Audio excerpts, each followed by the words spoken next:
Hey, what's up guys? This is 9Lives coming at you with the first episode of my Blackout Secret series for Call of Duty Black Ops 4's new Battle Royale game mode, Blackout. This series is going to focus on giving you an edge over your opponents in this game mode so that you can win more games, get more kills, have more fun, know what the best items and weapons are, and also know about all the Easter eggs built into this game mode. We'll be covering that as well. So if you want to stay ahead of the competition, make sure you subscribe.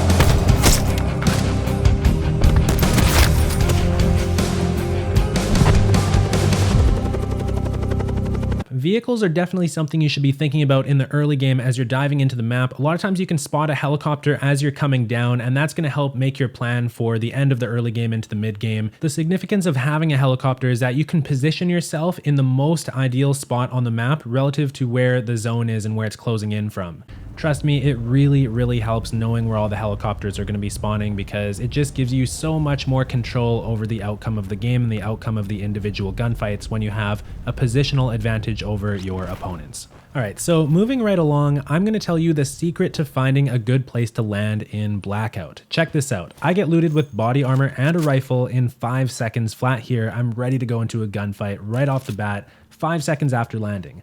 Now, I'm not going to tell you that this is the best place to land because that's subjective. Everybody has different preferences as to what they like in a place to land, but what you should all be looking for is dense loot. So that means as many loot spawns as possible in close proximity so that you can get geared up with body armor and a rifle as fast as possible.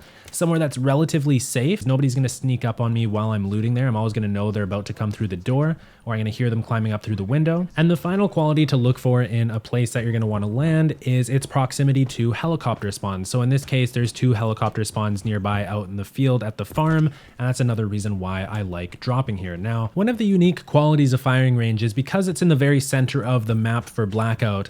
Usually firing range is one of the most highly populated areas at the beginning of a match, so if you don't want so many opponents around and you want to reduce the amount of gunfights that you're getting in the early game, then you can definitely land elsewhere, but I would still look for those 3 qualities that I mentioned. When you're leaving the area that you initially dropped, I would recommend having a look at the helicopter spawns near you, and in this case I was able to snipe a guy out of the cockpit as he was trying to pick up his friend. I actually do end up getting his friend as well, so now I have my own helicopter secured. Because there's 2 potential helicopter spawns out this way, you'll find that pretty often you're going to be able to find helicopters over here. You shouldn't be looting buildings really in the mid to late game.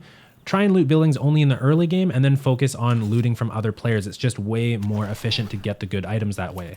Also, when you're looting, be strafing back and forth unpredictably. Never be standing still or laying down when you're looting. That's going to make you an easy target. What you should be focusing on in the mid game is where you want to position yourself on the map relative to where the zone is, and also considering what weapons you have. So in this case, I have a sniper rifle.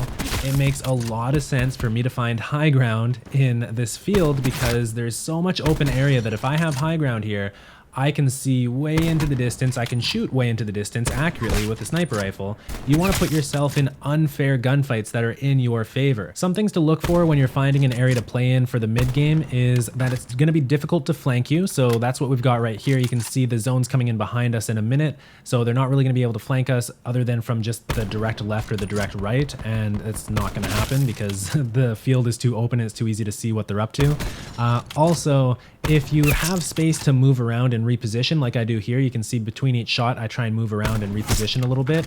That makes it really difficult for them to shoot me as well. So when you're in the later stages of the game, you have to keep in mind that the players you're playing against at this point are typically going to be of a higher level of skill because they've made it this far. So once again, I'm going to use positioning to my advantage here, and in this case that means driving towards the back of the circle. And by back of the circle I mean where the inner circle, the white circle, is closest closest to meeting the outer circle, which is the blue circle. So I'm going to follow that orange dot till I'm towards the back of the circle right there. What I'm doing by going around the perimeter of the blue circle here is I'm avoiding situations where I'm going to get shot by multiple enemies at the same time. So you'll notice as I'm going through here and hitting some rocks, I only encounter one enemy. It's very unlikely that you would die just from one person like that, especially when they only see you for a couple seconds. What you really want to avoid is multiple enemies shooting you at the same time. And this is going to be the same thing if you're just walking into the zone as well. If you're walking into the zone, you also should probably not be going straight into it. Unless you're comfortable getting shot from multiple directions at the same time. It might be more exciting. There's a chance you might get some crazy play, like a highlight clip or something. But if you're just trying to win the game and come out last man standing, then I would really recommend going more around the perimeter like this, even if you're on foot as well. Now remember, the point of staying towards the back of the circle is you're limiting where people can shoot you from. You're going to cut down the chances of you getting flanked or surprised by a gunfight. So it's really easy to get a positioning advantage over your enemies. And, you know, if you're going for some of your first wins especially, then why not? If you want to try something a little bit flashier, then yes, of course, you could run right into the middle of the circle, but there's a pretty good chance you're going to get shot from multiple directions at the same time. Now, a lot of people, especially if they've only got a few wins under their belt, will tend to stick towards buildings in the late game and try and stay inside of buildings especially. You basically forfeit all of your control over what's happening in the match, and you leave it all up to luck if you're just sitting in a building, because then you're at the mercy of what other people decide to do. Maybe they'll throw a grenade in the window and you'll just die with no chance to do anything, right? So by staying outside and kind of walking around the perimeter like I've been doing here, you get to collect a lot more information about what's going on around you. You have a lot more control as to whether or not you want to engage in certain gunfights or if you want to back off. So I think this is really, again, the way that you want to do it if you're trying to maximize wins, is stay kind of towards the back of the circle. At this point, there's 3 players left in the match, and there's one of them right there. Luckily, as I was relocating towards the back of the circle, I had already planned to go behind this rock because I always try and move from cover to cover, even when I don't know what enemies are around me. So in this case, I got really good cover. That enemy player got caught out and I was able to take him out really easily. There's the last player right there, so it's a 1v1 now, me against him, and neither of these guys should have been shooting at me because I'm way out of the new zone. I have 10 seconds to get over there, and it's going to be pretty risky for me to have to run over there. So this last player really doesn't play this well, and instead of just waiting over there and making me come to him and I'd have to kind of run out in the open a little bit, this player chooses to come over to me. I'm able to position myself better by using my grappling hook and getting a better angle closer to the zone as well on him. And now it's really a level playing field. He really gave me way too much ground and put himself in a bad position here. And for some reason, again, he decides to run out and lose his positional advantage.